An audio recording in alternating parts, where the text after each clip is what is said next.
Kiera loves TV. Yes, I made a theme song so that I can talk about all my favorite shows. Oh, yeah. And this is just your disclaimer that this is not me talking about any of the actors themselves, but more so their characters. Please do not attack me in the comments. Everyone is entitled to their own opinion, even those who disagree with me. But let's keep it friendly. Alright, let's get started with the show. Alright, so we're gonna go ahead and set this video off right. Unfortunately, because of the climate of the internet, because people try so hard to misunderstand you, this is just a reminder that I am very well aware that not everybody hates Dean. And if you're one of those people, this video may not be for you, because I find that it can be triggering for some people. If you feel like you're gonna leave a negative comment, just go ahead and click off the video and watch something that makes you happy. So after all of that being said, let's begin. Dean Forrester. It's your time. While contemplating what Why Everybody Hates video to do next, I thought to myself, who would be the perfect first boy to discuss in this series? It was beginning to look a little anti-feminist, and I couldn't have that. When we are first introduced to Dean Forrester, it's not the same as who he turns out to be. When we first meet him, he's this boy from Chicago, and he seems like he has a backbone. Also, I'd like to take a second to thank the person who actually requested this video. So yeah, thank you. Thank y'all. Like, this should have been my first video, low-key.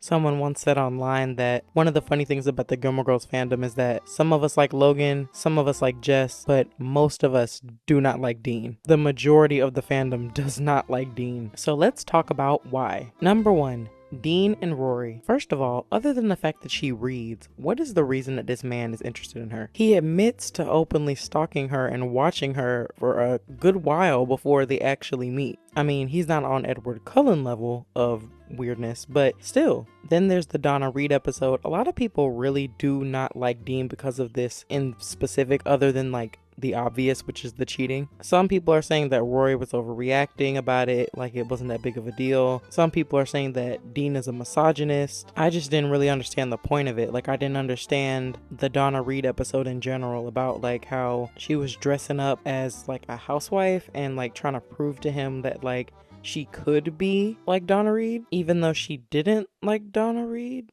See, this is where it confuses me. It just didn't really feel appropriate almost, because Rory is like 16 in this episode, I believe. So it just was really like, it was, I don't know, it just was weird for me. Like, it was like, I don't get why she's doing this. And this may be where people think I'm making way too big a deal out of it. You know, that's fine.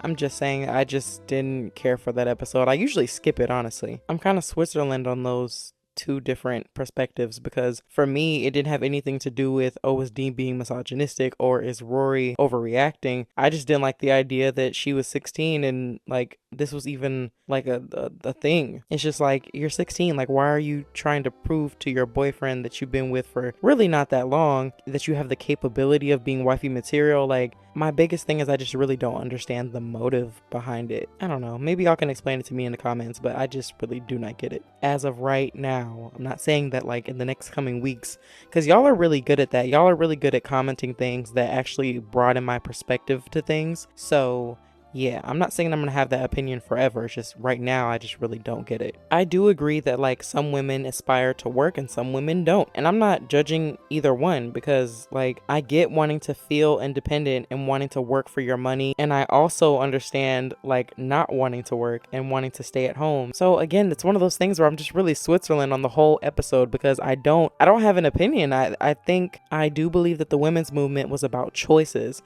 and being able to make that choice. It was about helping women who wanted to work so that they wouldn't have to be stuck in abusive relationships get the ability to work. You know, I think that that's what that was about. I'd like to remind everybody that like my opinion is not the law. Then there's a thing with him breaking up with her because she didn't say I love you.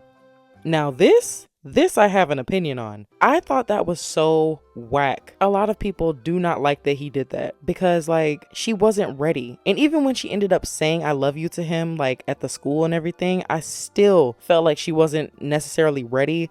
I think she just wanted to make a choice about something, like just for the sake of making a choice and not feeling guilty about it. I'm not denying that at some points Rory was a complete jerk to Dean. I have a whole video up about why everybody hates Rory. Like, I understand why people don't like her, and I do understand that she had a lot of fault in the downfall of their relationship. But after I posted that video, someone actually commented something that was along the lines of, like, Rory was doing a lot of what she was doing because she wasn't in control of her feelings, and she did not want to feel guilty about hurting Dean, and she also didn't want to necessarily hurt Dean. It's just that she grew out of those feelings that she once had and didn't know how to cope afterwards. And I can't lie, it makes a lot of sense. I think they're both at fault. I think they both did things that hurt the relationship. People have often made the point that when Jess was talking to Rory about Harvard or Yale or whatever, you know, he never tried to talk about it in a negative light, versus when she talked about it with Dean, it was kind of like this negative reaction where he like flipped out. You know, like he did that whole thing about like, oh, like what's gonna happen to us when we get to college, which I get it, it's a natural wonder, but it's still like it just came out of nowhere. I just felt like him and Rory were never gonna work out. Like I just always felt like that. Like even now I feel like that. I feel like they're just not even compatible. I don't feel the tension. Like I liked them at first. I'm not even gonna lie. I liked them at first, but then it's like as time passed on, it just became so dry, and I just like I don't know.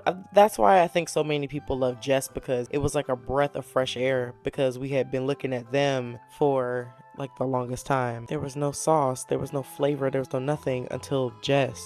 So while we're on the subject of Jess, let's talk about factor number 2.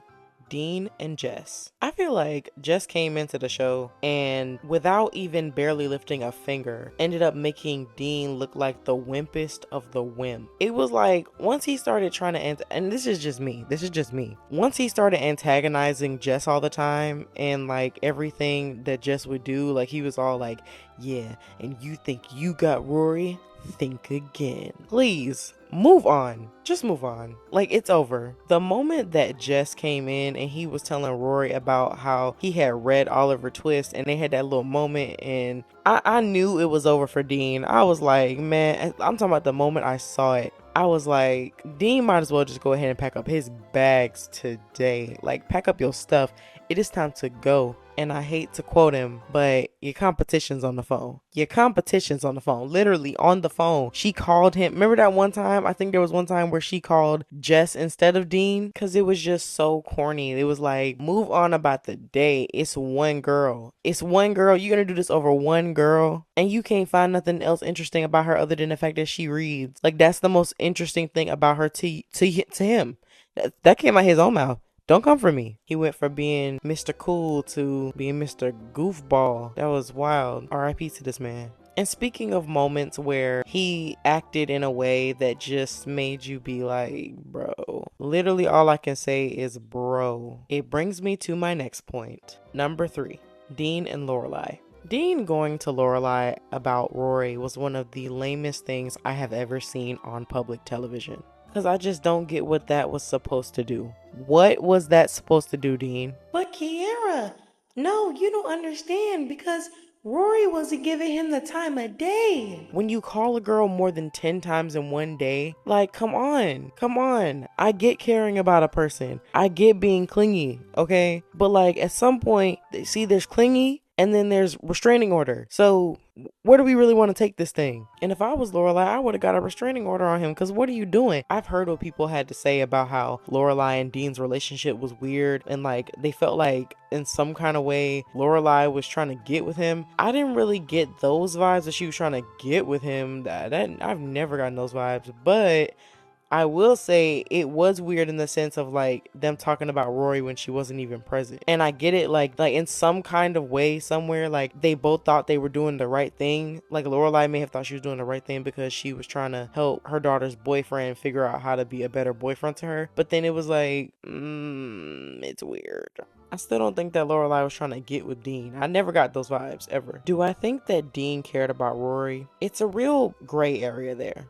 to be completely honest with y'all, I really think it was like infatuation, not necessarily love. Dean's like jealousy and pushy energy is gonna get him in a lot of trouble within the fandom. Cause like that scene in the kitchen where he's yelling at her because Jess came over and he thinks that like Jess and Rory has secretly planned this about him coming over. Like I was like, yo, like I remember watching that and being like, you are doing literally the most. And like, why are you being so aggressive? Like, just like are you serious? It just did not sound good at all. That's one of those scenes on Gilmore Girls that like I usually just skip because I hate that part so much. Number 4. Dean and Lindsay. Obviously, he cheated on her, and that is one of the terrible, terrible, terrible things that he did to her. But it kind of goes hand in hand with what I just said about the kitchen scene. The way he talks to her about answering his phone, like how dare you? Like I remember just watching it and just, oh my god, like I think that was my tipping point with it. Like I think I was so irritated with everything else, and then here he comes talking to this poor girl who's done nothing but try to be nice to him and love him and support him and everything. Like,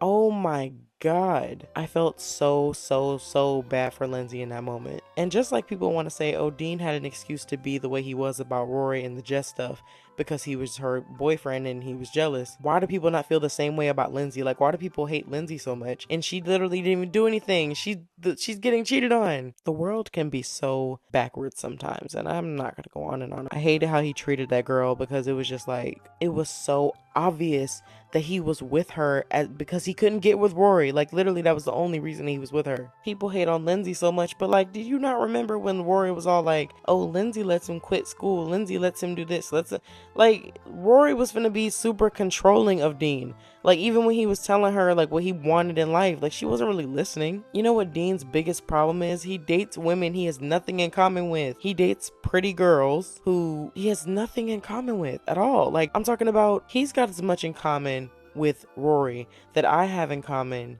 with Stan Smith on American Dad. Day and night. He dated Rory because Rory likes to read. He dated Lindsay because she wasn't Rory. Number 5, Dean and Luke. I'm not gonna lie, that episode where Luke is like acting all nuts and like the whole time that he's on a double date with Lorelai and Rory and Dean, like I kind of feel his frustration to a certain extent because it really did make sense that they were back together the way that they got together.